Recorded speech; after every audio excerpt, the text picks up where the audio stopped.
Jake Morrison stood at the front window of the starship Harmony, looking out at the endless black space filled with distant stars. His hands gripped the metal rail as he watched their destination grow larger on the screen. After 3 years of traveling through space, they were finally close to finding the source of the strange music that had been coming from this part of the galaxy. The music had started, reaching Earth almost 20 years ago.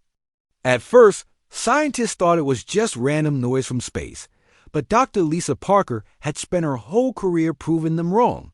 She discovered that the sounds were actually songs, beautiful and sad melodies that seemed to speak directly to the human heart.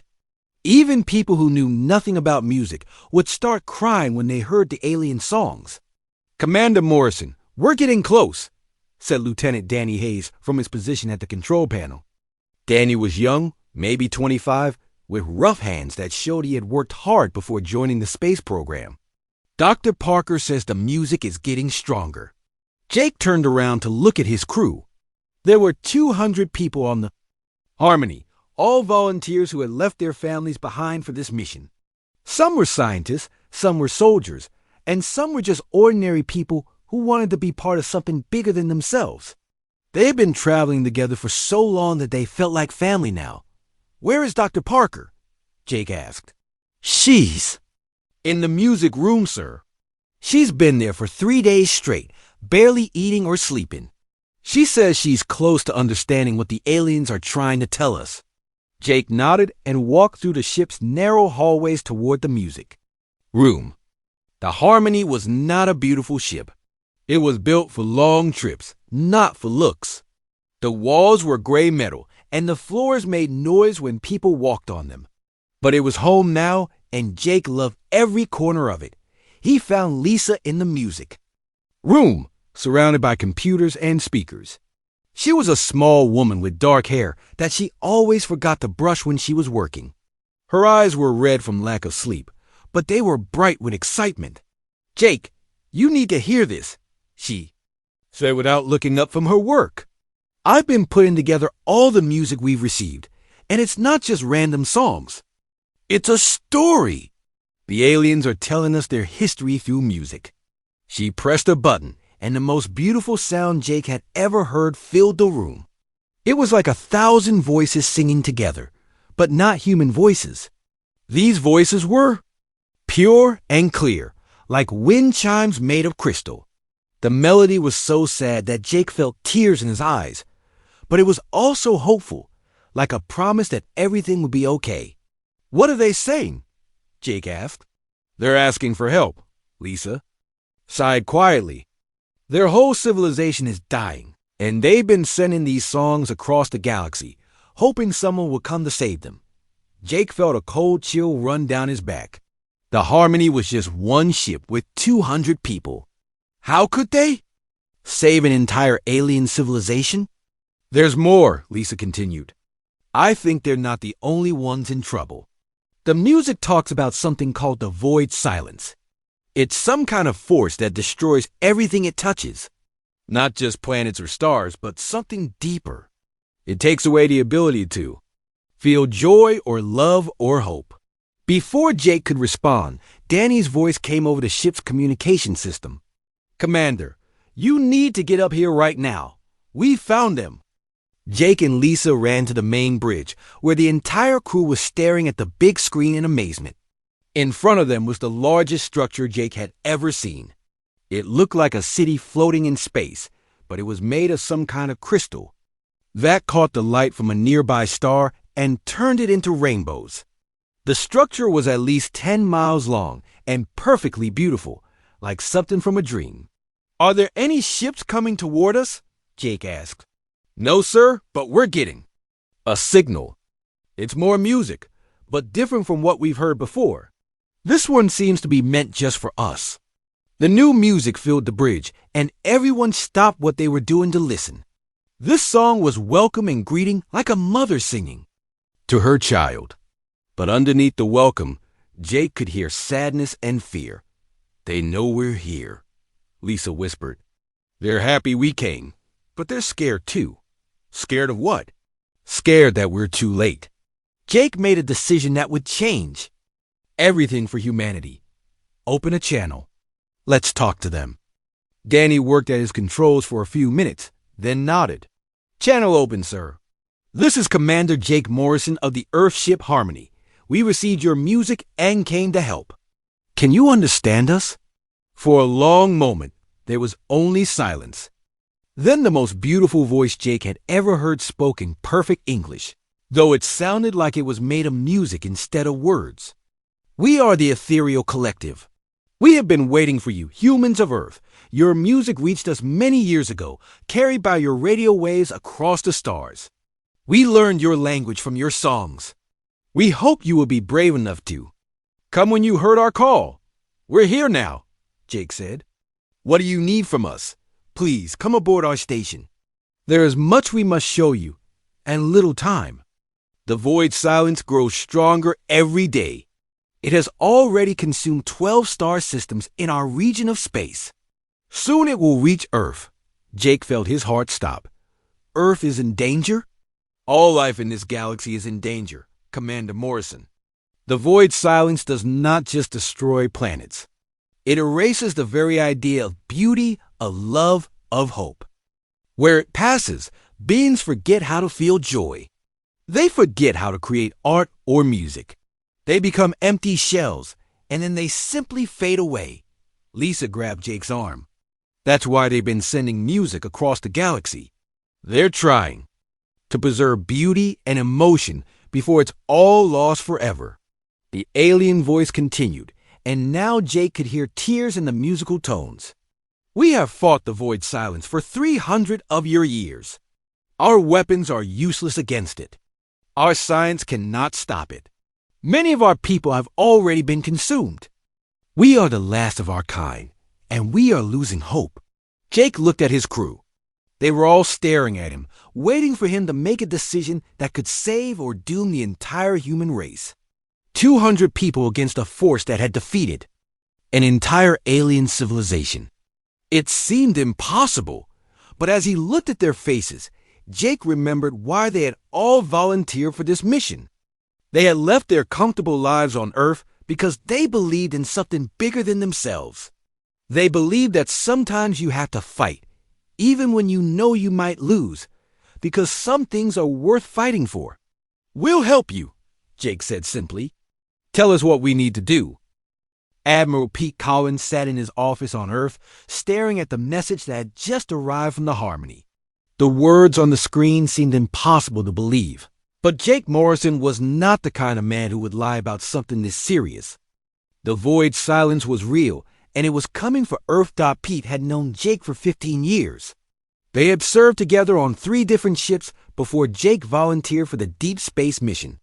If Jake said humanity was in danger, then Pete believed him completely. The Admiral pressed a button on his desk. Get me President Murphy on the secure line. Tell her it's urgent. While he waited, Pete read Jake's message again.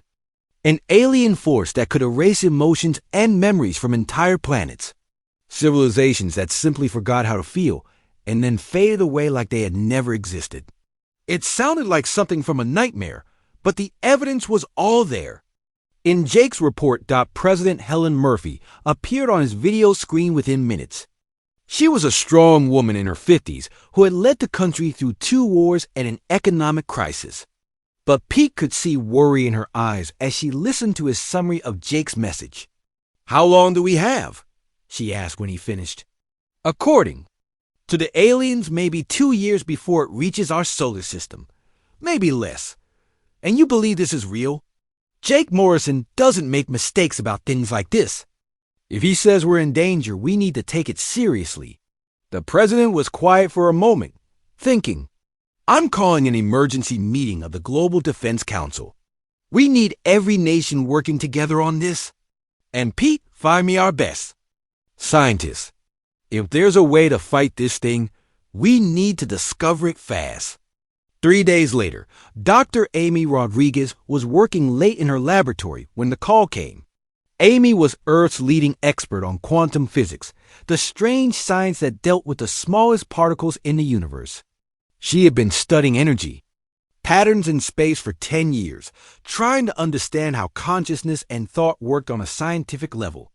Dr. Rodriguez, this is Admiral Collins. I need you in Washington immediately. We have a situation that requires your expertise. Amy looked at the clock. It was past midnight, but something in the Admiral's voice told her this was not a normal request. What kind of situation? The kind that could end human civilization if we don't figure out how to stop it.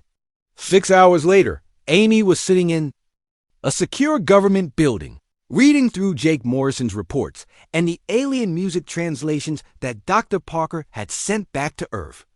The more she read, the more excited she became. Not happy excited, but the kind of excitement scientists felt when they discovered something that could change everything.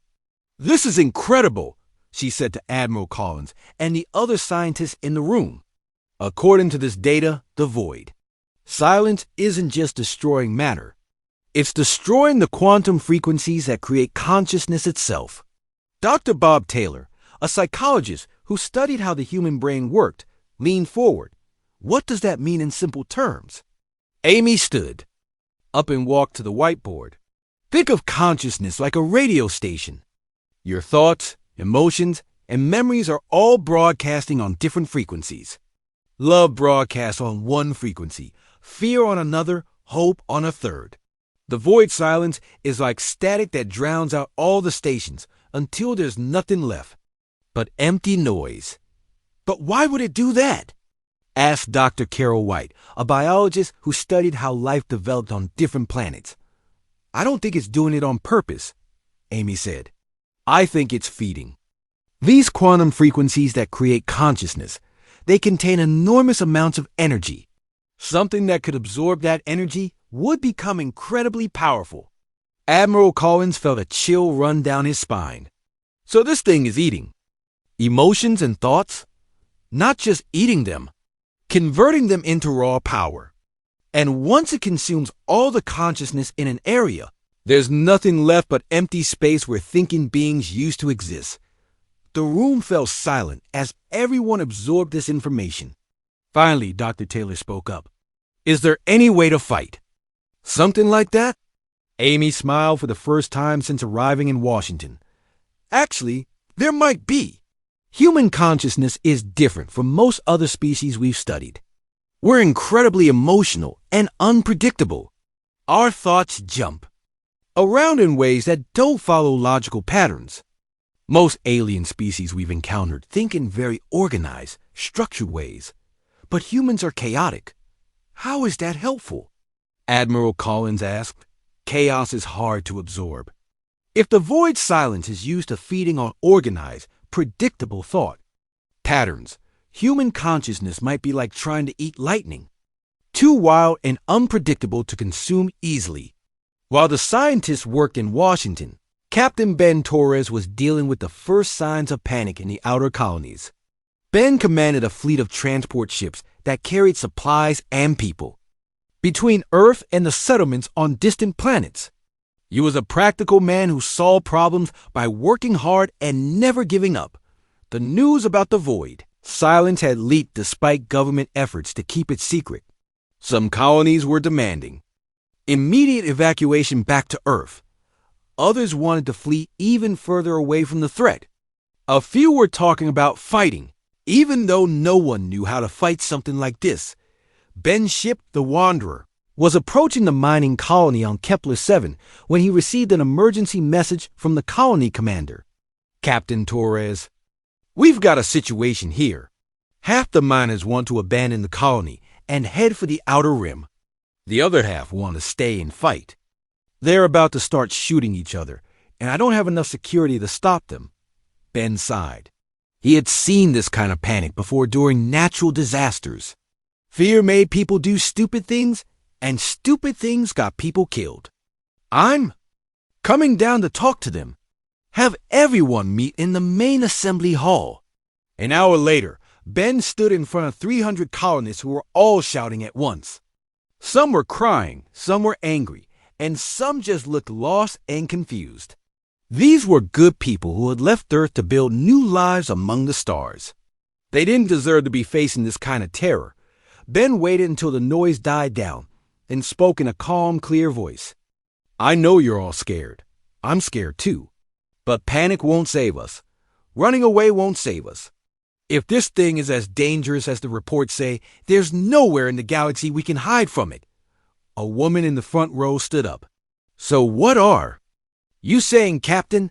That we should just give up and die? I'm saying we should do what humans have always done when facing impossible odds. We should stand together and fight. Not because we know we can win, but because some things are worth fighting for, even if you lose. An old miner named Carl stepped forward. My grandfather fought in World War III. He used to tell me that the only way evil wins is when good people do nothing. Maybe we can't stop this void thing, but we can make sure it knows humanity was here. One by one, the colonists began nodding in agreement. They were still scared, but now they were also determined. Ben felt a surge of pride in his species. Humans might be chaotic and unpredictable, but they were also brave when it mattered most. Back on Earth, President Murphy was making the hardest decision of her life. The Global Defense Council had been meeting for 3 days straight, and the debate was getting more heated by the hour. Some nations wanted to focus on evacuation, building ships to carry as many people as possible to distant galaxies. Others wanted to pour all resources into weapons research, hoping to find some way to fight the void silence.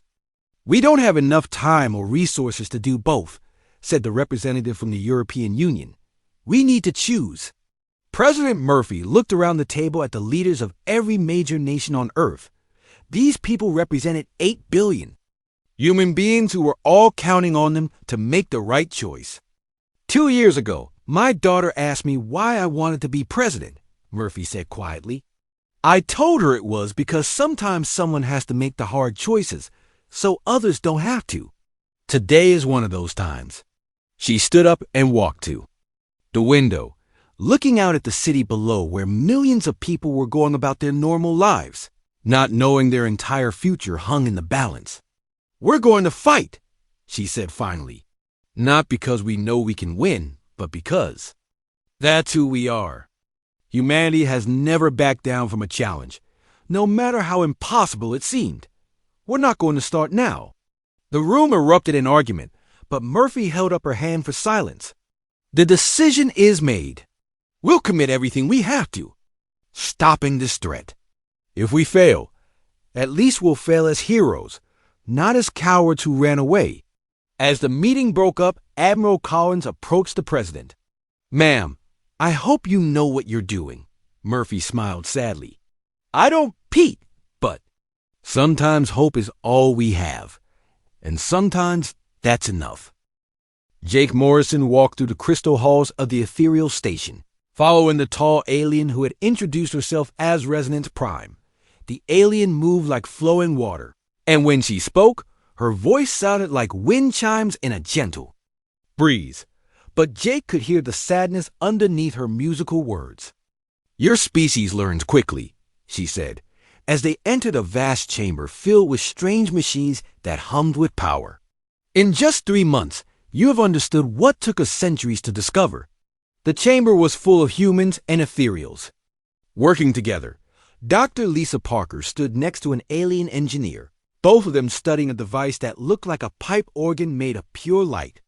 Lieutenant Danny Hayes was arguing with another alien about modifications to a human fighter ship. Using his hands to explain something the alien's translator couldn't understand, Jake still found it hard to believe how much had changed since he first made contact with the ethereals.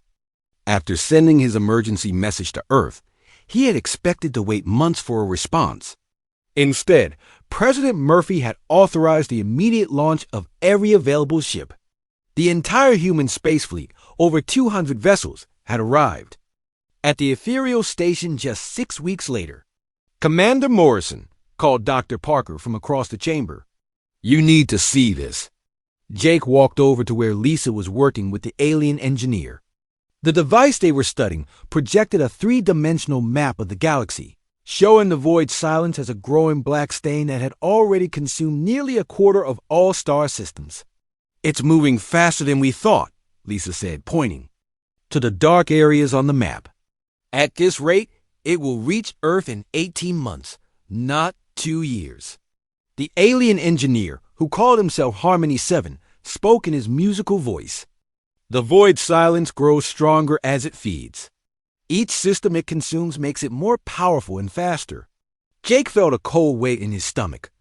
"What about the weapons? Are they working?" Lisa smiled, the first genuine smile Jake had seen from her in weeks. "Better than working. They're revolutionary. Danny, show him what you've built." Danny Hayes looked tired but excited as he led Jake to a modified human fighter ship. Danny had been a street musician before joining the military, playing guitar on corners for spare change. Now he was humanity's leading expert on weaponizing sound. "The Ethereals taught us how to turn music into energy weapons," Danny explained, patting the side of the fighter ship. "But their music is too perfect, too organized. The void silence has learned to absorb it. Human music, though, that's different." He pressed a button, and speakers all over the ship began playing a wild mix of rock music, jazz, classical symphonies, and folk songs all at the same time. The sound should have been terrible, but somehow it worked together in a chaotic harmony. That made Jake's heart race. "Human music is messy," Danny continued with a grin. "We don't follow the rules. We mix styles that shouldn't go together. We sing off-key and play instruments in ways they weren't designed for. The void silence can't figure out how to absorb something this unpredictable." Jake listened as Danny explained how they had mounted harmonic cannons on every human ship. These weapons could fire concentrated bursts of music that disrupted the void's advance. It sounded impossible, but the Ethereals insisted it worked. "We're ready for the first test," Resonance Prime announced to the gathered humans and aliens. "The void silence has reached the Proxima system. If we're going to stop it, we must act now." Captain Rita Morgan had volunteered to lead the first attack squadron. Rita was a tough woman who had flown combat missions in 3 different wars, but she had never faced anything like this. Her squadron of 12 fighter ships approached the edge of the Proxima system, where the void silence was beginning to consume the outermost planet. "This is Red Leader to all ships," Rita said into her radio. "Remember, keep your music playing at maximum volume. The moment you stop broadcasting, you become vulnerable to the void. Stay together and follow my lead." Through her cockpit window, Rita could see the void silence for the first time. It looked like a living shadow that moved through space, erasing everything it touched. Where planets and stars had once shone, there was now only empty darkness. That seemed to absorb even light itself. "All ships, begin the attack run. Let's show this thing what human music can do." Rita's fighter screamed toward the void, while her speakers blasted a mixture of heavy metal and country music. The other ships followed, each one playing different genres. The combined sound created a wall of chaotic harmony that seemed to push against the darkness dot. As they got closer, Rita could feel the void trying to get into her mind. It whispered that nothing mattered, that fighting was pointless, that she should just give up and let the emptiness take her. But every time the despair started to grow, another song would start playing, reminding her of home, of laughter, of all the things worth fighting for. "Target the edge of the void," Rita ordered. "Fire harmonic cannons on my mark. 3, 2, 1, fire." 12 ships fired concentrated beams of pure music at the advancing darkness. The effect was immediate and amazing. Where the music hit the void, the blackness began to retreat, like water pulling back from a beach. For the first time in centuries, the void silence was forced to stop its advance. "We did it!" shouted one of the pilots. "We actually heard it!" But the victory was short-lived. The void adapted quickly, changing its approach to absorb the musical attacks. Rita watched in horror as the darkness began moving again, faster than before. "All ships, retreat," she ordered. "It's learning from us." Back on the ethereal station, Jake received Rita's report with mixed feelings. They had proven that human music could hurt the void silence, but they had also learned that their enemy was smarter than they had hoped. We need a new approach, Danny said as he studied the combat data. The void figured out our attack pattern too quickly. We need something more unpredictable. Dr. Amy Rodriguez had arrived from Earth on one of the supply ships, and she had been working with the alien scientists to understand how the void silence actually worked. She looked exhausted but determined as she presented her findings to the Joint Human-Alien Command Staff. The void doesn't just consume consciousness, Amy explained. It stores it. Every thought, every emotion, every memory it absorbs becomes part of its own awareness. That's why it's getting smarter. It's learning from every mind it destroys. Jake felt sick. You're saying it has the memories of billions of beings? Yes, but that might also be its weakness. With that many conflicting thoughts and emotions stored inside it, the void might be vulnerable to the right kind of psychological attack. We need to find a way to make it remember what it's destroyed, to make it feel the pain of all those lost lives. Resonance Prime spoke up, her musical voice filled with new hope. In our oldest songs, we have legends of beings who could heal madness with music. Perhaps your chaotic human emotions, combined with our harmonic knowledge, could create such a healing song. Danny was already working on his computer, his fingers flying over the keyboard as he pulled up music files from Earth. What if we don't just play random music? What if we play songs that tell stories, songs about love and loss and hope? Songs that carry human memories and emotions?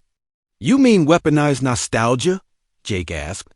I mean weaponize the human heart, Danny replied. Every song that ever made someone cry, every lullaby that put a child to sleep, every love song that made two people dance together. We broadcast all of it at once, not as noise, but as pure human experience. Lisa was nodding excitedly. The ethereals could provide the harmonic structure to carry the emotions across space. Human music for the content, alien technology for the delivery system. Jake looked around the room at the faces of humans and aliens working together to save their galaxy. A few months ago, humanity had been alone in the universe. Now they were part of something bigger, something that might actually have a chance. Against the void silence, how long do we need to prepare? He asked. 2 weeks, Danny said. Maybe 3 if we want to do it right. We don't have 3 weeks, Resonance Prime warned. The void has consumed 2 more systems since your attack. It will reach the core worlds of our civilization within days. Jake made another decision that would change the course of the war. Then we do it wrong, but we do it now. Better to try. And fail than to wait until it's too late. As alarms began sounding throughout the station, Jake realized that humanity was about to face its greatest test. They were going to war not with guns or bombs, but with music and memories, hope and love. It seemed impossible that such weapons could stop a force that had destroyed entire civilizations. But as he listened to Danny's music mixing with the ethereal's harmonies, Jake began to believe that maybe, just maybe, the things that made life worth living were also strong enough to defend it. Danny Hayes sat in his workshop, surrounded by broken pieces of musical equipment and computer screens, showing wave patterns that looked like electronic heartbeats. He had not slept in 4 days, surviving on coffee and the desperate need to find a solution before the void silence reached the next inhabited system. The idea had come to him while listening to his grandmother's old recordings.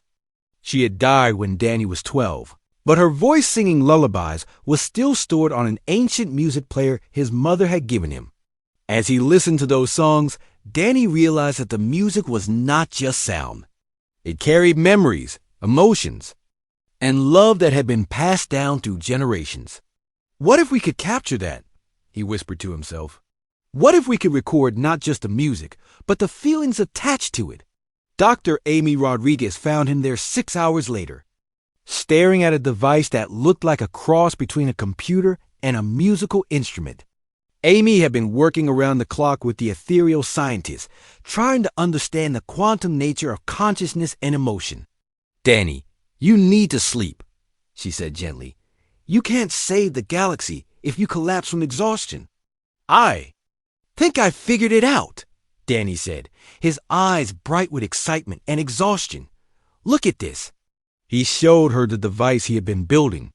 It had connections for every type of musical instrument, but also sensors that could detect brain waves, heart rate, and other biological signs of emotion. It's a memory core, Danny explained. It records not just what someone plays or sings, but what they feel while they're doing it. Every emotion, every memory connected to the music gets stored as quantum data. Amy studied the device with growing amazement. This is incredible. You've created a way to digitize human experience itself. That's not the best part, Danny said with a tired grin. Watch this.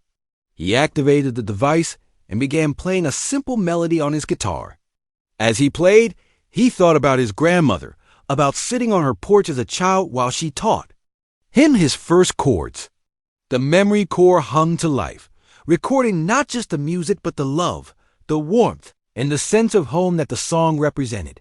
When he finished playing, Danny pressed another button. The device projected the music back into the room, but now it carried all the emotions Danny had felt. Amy found herself crying as waves of nostalgia and love washed over her, even though the memories were not her own. Danny, this could work, she said, wiping tears from her eyes. If we could get enough people to contribute their memories, we could create a weapon that the void silence couldn't understand or absorb. Within hours, word of Danny's invention had spread throughout the human fleet. Commander Jake Morrison called an emergency meeting of all ship captains and senior officers. The meeting was held in the largest chamber of the ethereal station, with both humans and aliens present. Ladies and gentlemen, Jake began, we may have found a way to fight back against the void silence, but it will require something from each of you that we've never asked for before. He explained Danny's memory core project and what it could potentially do. The room was quiet as people absorbed the implications of what he was saying. Captain Ben Torres, who had arrived with the latest group of evacuees from the outer colonies, stood up. Commander, are you asking us to give up our memories? Not give them up, Jake clarified. Share them. The memory core doesn't take your experiences away. It copies them so they can be broadcast as part of our defense against the void. A woman Jake didn't recognize raised her hand. She was older, maybe 60, with gray hair and kind eyes. I'm Dr. Sarah Collins, a psychiatrist from the colony ship New Hope. I need to ask the hard question. What happens to people who share their deepest memories and emotions? There could be serious psychological effects. Danny stepped forward. I've been testing it on myself for days. It doesn't hurt. If anything, it feels good to know that the things you care about most might help save everyone. Resonance Prime spoke up, her musical voice filling the chamber. The Ethereal Collective has decided to contribute our harmonic memories as well. Our entire cultural history, every song we have ever created, will be part of this weapon. Jake looked around the room at the faces of humans and aliens who had come together to fight an enemy none of them fully understood. We're not just asking you to risk your lives. We're asking you to share your souls. The response was immediate and overwhelming. Captain Torres was the first to volunteer, followed by Dr. Collins, then Rita Morgan, and dozens of others. Within an hour, nearly everyone in the room had agreed to contribute their memories to the Memory Core project. Over the next 3 days, the Memory Core stations were set up on every ship in the fleet. Humans lined up to share their most precious memories. A mother sang a lullaby she had written for her daughter. A grandfather told stories about his childhood on Earth. Soldiers shared songs they had sung with their comrades during difficult battles. Jake contributed his own memories on the second day. He played a piece on the piano that his wife had taught him before he left Earth. As he played, he thought about their last night together, dancing in their kitchen to music from an old radio. The memory core captured all of it. The love, the memory core captured all of it. Longing, the promise to come home safely. But something strange happened as more people contributed their memories. The memory cores began connecting to each other, creating a network of shared human experience. Danny discovered that the combined memories were becoming something more than the sum of their parts. It's like they're talking to each other, he explained to Jake and Amy as they watched the data streams flowing between the memory core stations. Individual memories are combining to create new patterns, new emotions that no single person could generate alone. Amy was studying the quantum readouts with fascination. It's collective consciousness. We're accidentally creating a shared human mind made up of music and memories. Before they could study the phenomenon further, alarms began sounding throughout the station. The void silence had reached the Kepler system, home to over 2 million human colonists. If they were going to test a memory core weapon, it had to be now. Jake made the decision to take the Harmony and 12 other ships to Kepler. The ships were equipped with the new memory core broadcasting systems, ready to transmit the collected human experiences directly at the void silence. As they approached the Kepler system, Jake could see the void silence consuming the outer planets. But this time, he was ready for it. The memory cores were loaded with thousands of human experiences, from lullabies to love songs, from stories of triumph to tales of loss and redemption. All ships, begin the memory broadcast, Jake ordered. Let's show this thing what it means to be human. The combined memories of humanity began streaming toward the void silence in waves of pure emotion. Love, hope, fear, joy, sorrow, and wonder crashed against the advancing darkness like an ocean of human experience. For a moment, nothing happened. Then the void silence began to change. Instead of the smooth, consuming darkness they had seen before, it began to flicker and pulse. Jake realized with amazement that the void was actually pausing, as if it was trying to understand what it was experiencing. It's not just absorbing the memories, Amy reported from her monitoring station. It's actually processing them, trying to make sense of what we're showing it.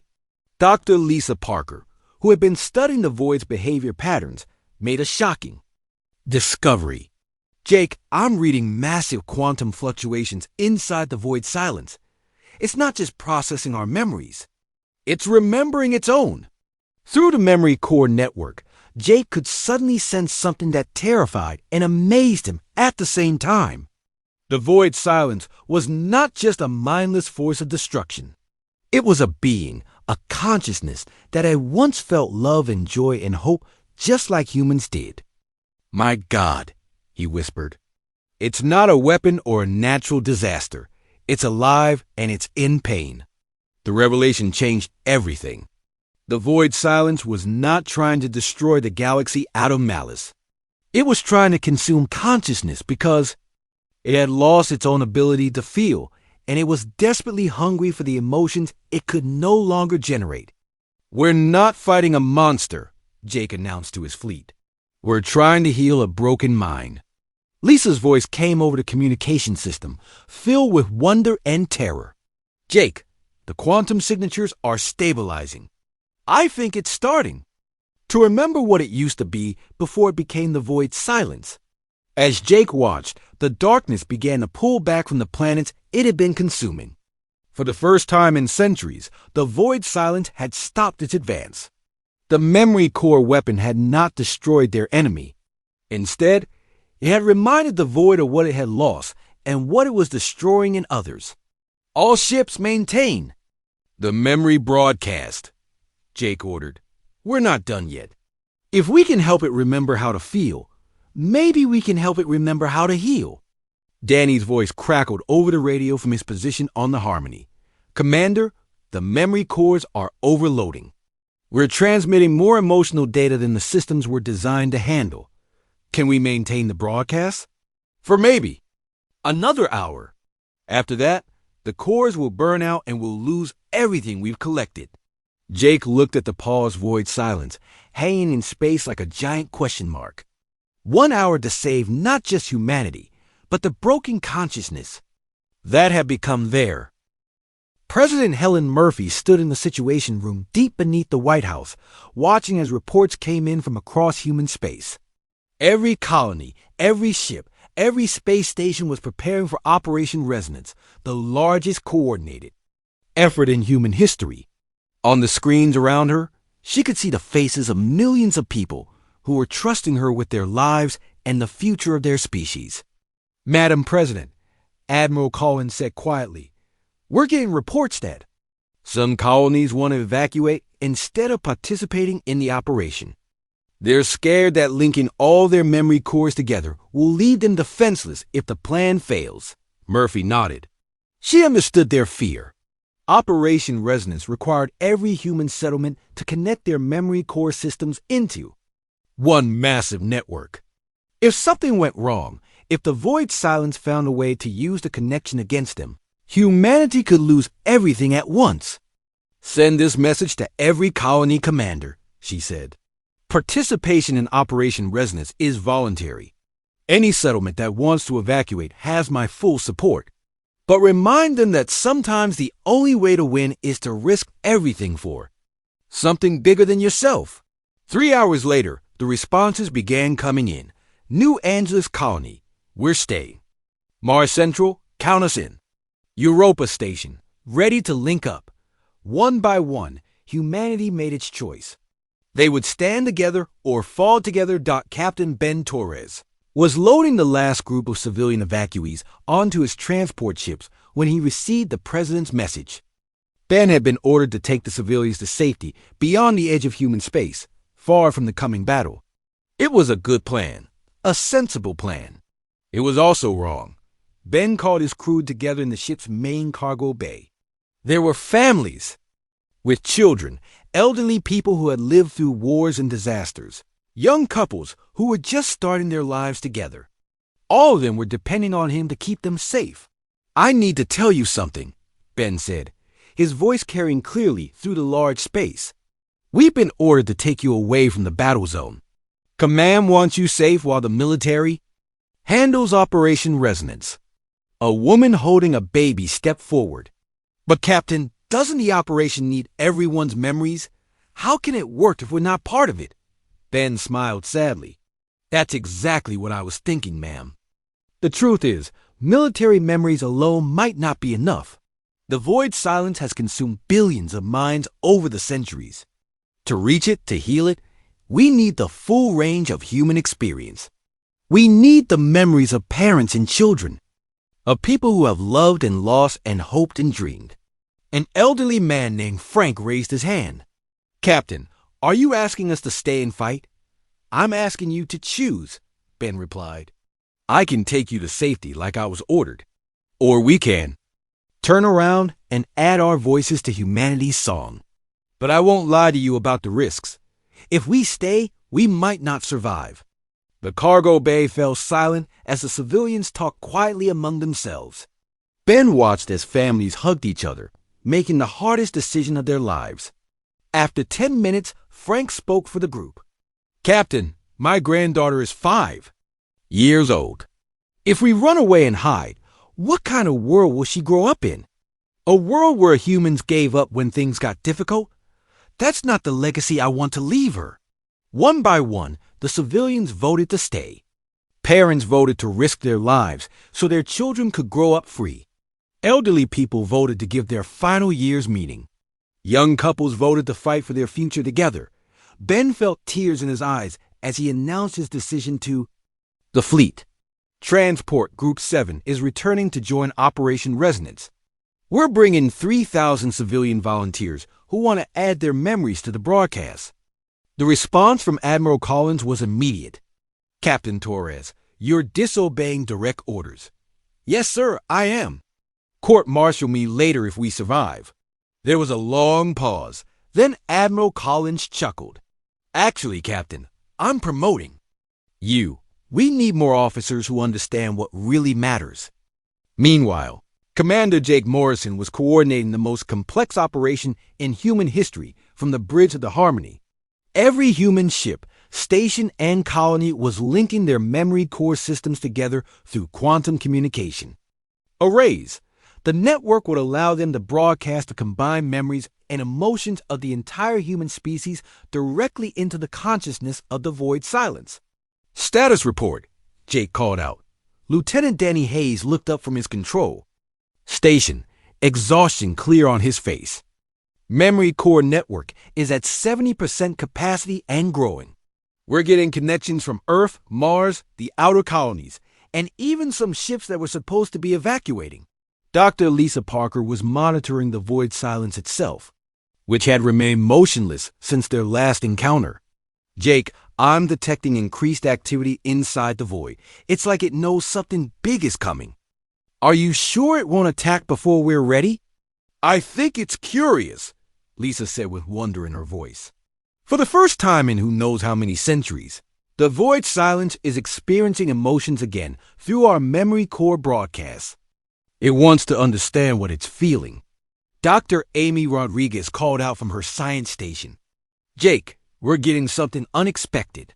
The ethereals aren't just contributing their own memories to the network. They're somehow amplifying our human memories, making them stronger and clearer. Resonance Prime's musical voice filled the bridge through the communication system. Commander Morrison, we have learned much about harmony from your chaotic human music. Now we use that knowledge to help your memories reach across the galaxy. Every human emotion will be heard clearly by the one you seek to heal. As the memory core network grew stronger, something amazing began to happen. Humans across the galaxy started reporting that they could feel each other's memories and emotions flowing through the connection. A child on Mars could sense the laughter of children on Earth. Soldiers in space could feel the love of families back home. For the first time in history, humanity was truly united in a single shared experience. Network at 95%, Danny reported. We're ready to begin full broadcast. Jake took a deep breath and opened the channel to every human ship and settlement. This is Commander Morrison to all stations.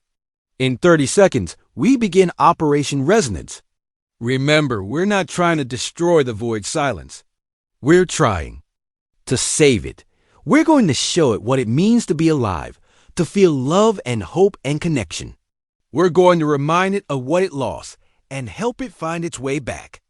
He paused, thinking about his wife back on Earth, about all the people counting on them to succeed.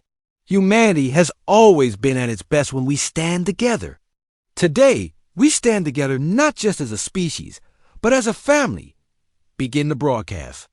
Across human space, millions of memory cores activated simultaneously.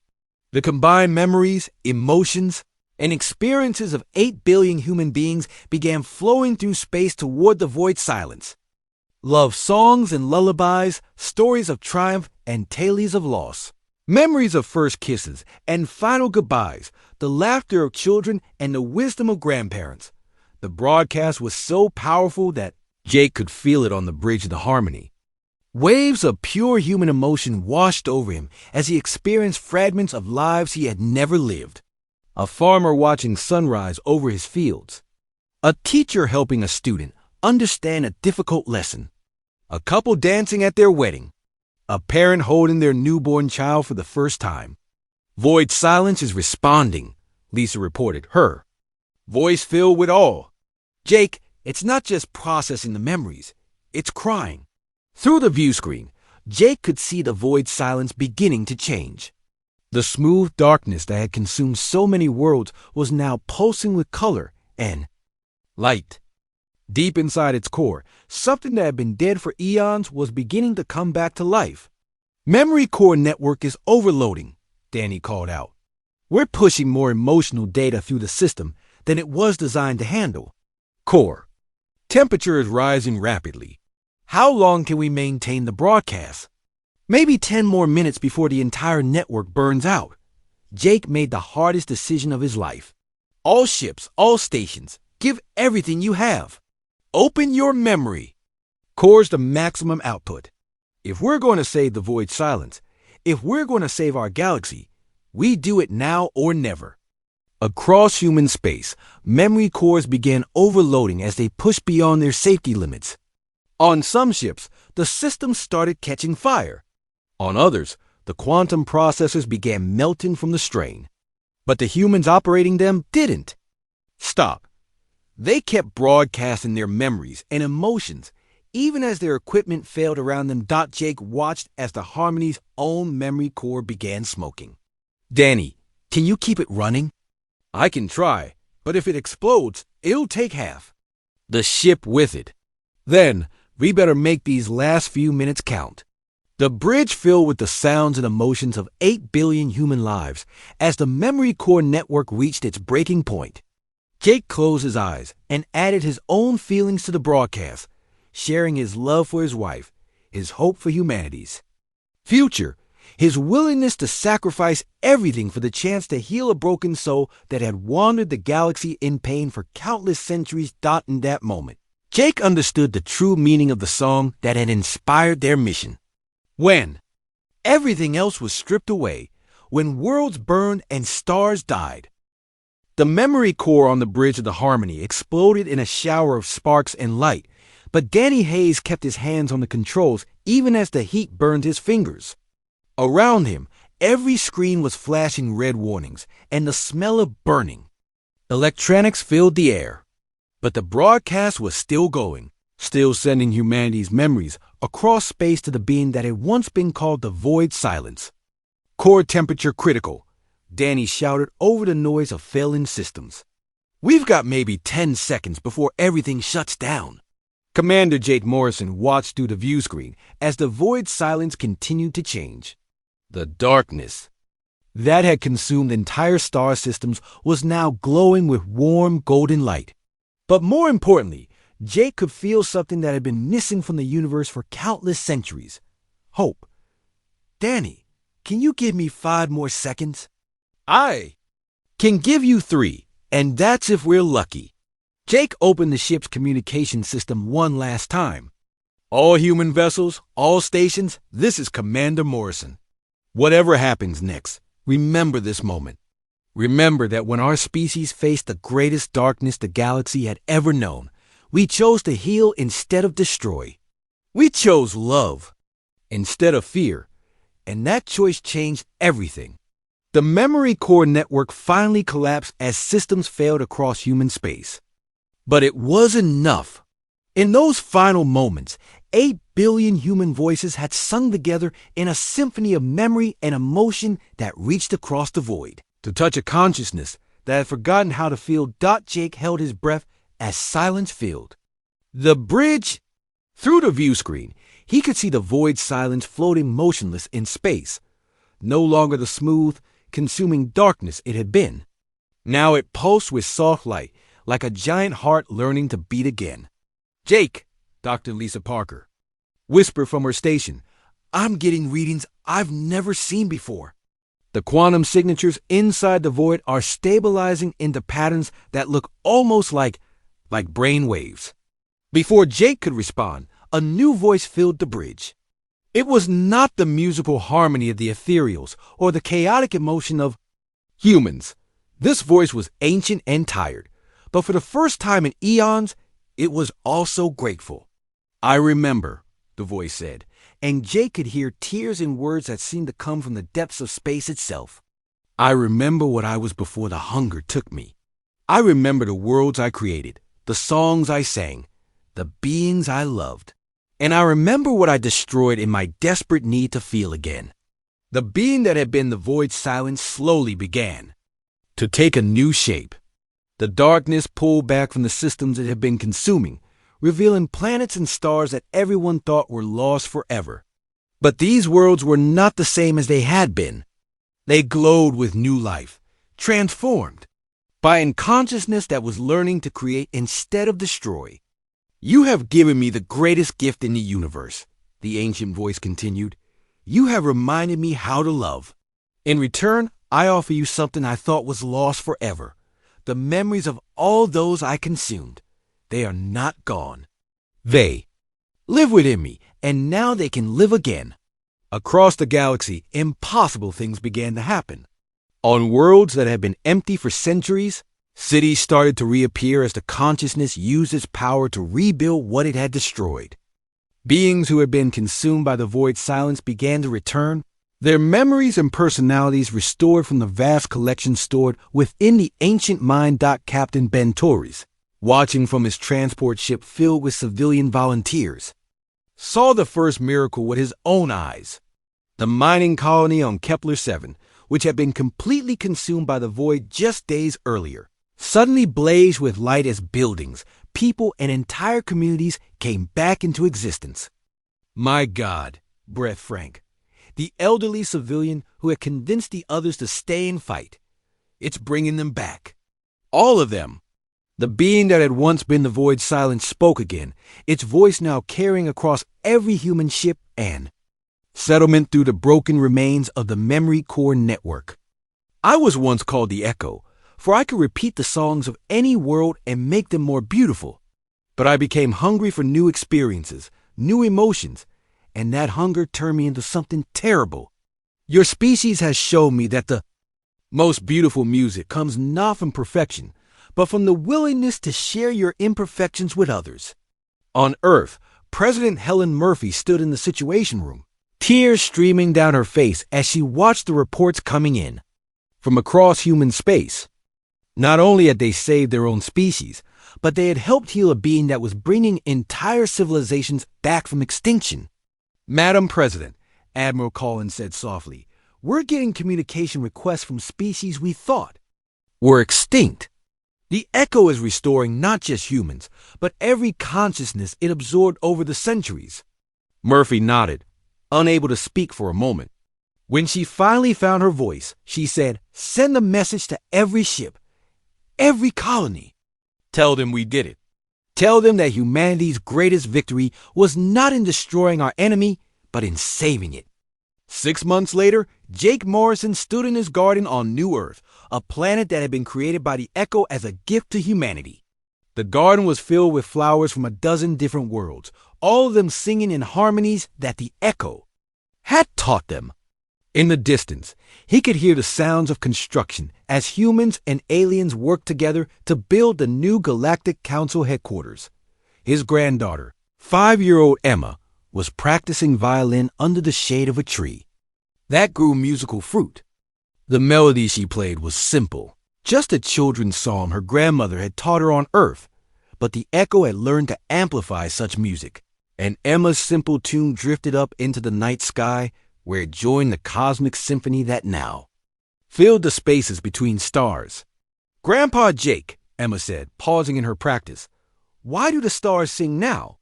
Jake sat down beside her on the grass, looking up at the night sky where aurora-like lights danced between the constellations. These lights were the Echo's way of sharing emotions across the galaxy, turning the entire universe into a canvas for feelings and memories. "Because someone very lonely learned how to be happy again," Jake said simply. "And when that happened, they wanted to share their happiness with everyone. Was that someone scary before they learned to be happy?"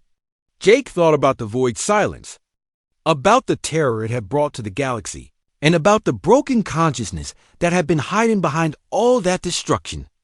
Very scary. But sometimes the scariest things are just the saddest things wearing a mask. Emma nodded with the serious wisdom that children sometimes possess.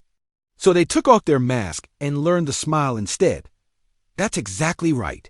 Doctor." Lisa Parker had established a universal memory archive in the capital city of New Earth, where every species in the galaxy could contribute their cultural and emotional heritage. The archive was not just a library, but a living symphony where the thoughts and feelings of countless civilizations blended together in harmony. Danny Hayes had become the director of harmonic engineering, teaching other species how to use music and emotion as tools for creation instead of destruction. His street musician background made him uniquely qualified to help beings from different worlds find common ground through shared melodies, but perhaps the most important change was in the Echo itself. No longer a wandering force of consumption, it had become the caretaker of galactic civilization. It used its vast power to heal damaged worlds, to carry messages between distant species, and to ensure that no consciousness would ever again face the kind of loneliness and despair that had transformed it into the void silence. As Jake sat with his granddaughter under the singing tree, he received a communication from the Echo, the ancient being had taken to checking on individual humans, as if it was still amazed that such small, chaotic creatures had been able to save it from itself. "Commander Morrison," the echo's voice whispered like wind through leaves, "I wanted to thank you again for what your species did. But more than that, I wanted to ask you something. In all the memories you shared with me, there was one concept that appeared over and over in every human mind. The idea that when everything else is stripped away, only certain things matter: love, connection, sacrifice for others. How did your species learn this wisdom?" Jake smiled, listening to Emma's violin and thinking about all the people who had risked everything to heal a broken soul. "I think we learned it by forgetting it and remembering it over and over again. Every generation has to discover for themselves what really matters. And sometimes it takes facing the darkness to remember how much we need the light." The echo was quiet for a moment, processing this very human paradox. "Then perhaps that is why the universe needs both darkness and light, both chaos and harmony, so that beings can learn to choose what matters most." As the night deepened around New Earth, Jake held his granddaughter close and listened to the cosmic symphony that now filled the galaxy. Emma had fallen asleep against his shoulder, her violin silent, but her dreams adding their own quiet music to the universe. Jake looked up at the stars and smiled. In the end, when everything else faded away, when worlds burned and were reborn, when civilizations rose and fell and rose again, only one thing truly survived: the connections between living beings, the love that made existence worthwhile, and the courage to